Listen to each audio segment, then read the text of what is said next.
KUGAN CASSIUS IFLTV at the Copper Box, joined by Jamie Moore. Hello, mate. Sweet night for you? Mate, all the bad ones what you have, the bad ones what you have, when they don't go your way, and the change room's awful, these ones make up for all them ones. What a night for him. I'm so happy for Dave.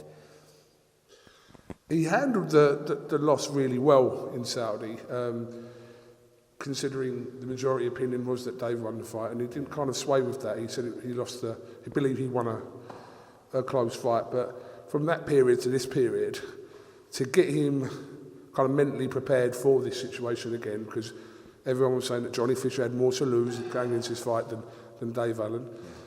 How was that process? Well, that fifth round in Saudi Arabia changed Dave Allen's whole perception of boxing. I saw it in his face. I've said this to him, said it to Nige a few times. When he walked back to the corner in the fifth round, I had a look on his face like I've never seen before. And it was like that light bulb moment where the penny just dropped.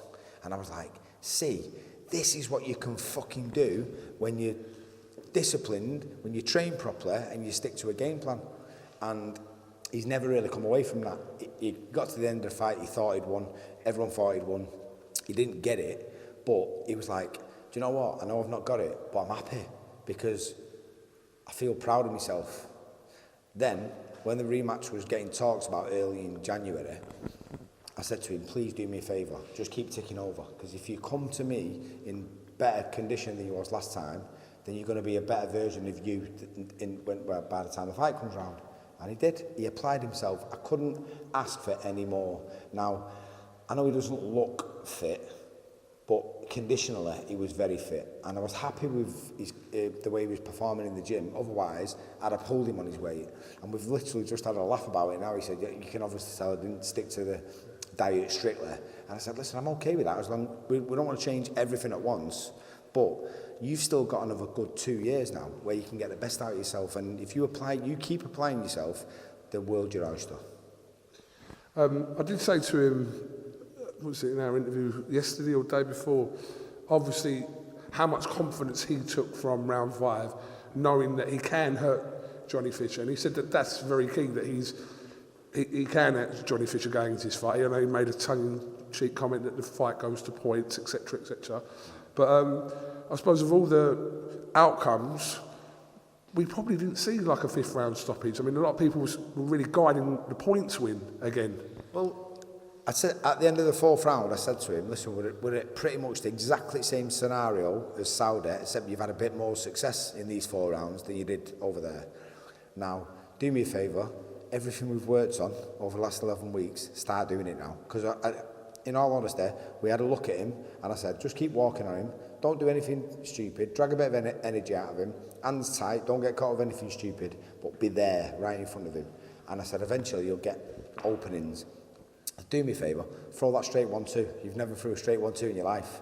And the first shot he got him with, where he buckled his legs a bit, was the straight 1-2. This was your call of instructions after round 4? Yeah. At the end of round 4. Yeah. And then I knew, because of the way he'd applied himself in the gym, if he got him going again like he did in Saudi, he could finish him like that because he had gears this time. Whereas last time, once he had 1 or 2 phases, he was gassed because he didn't have proper conditioning.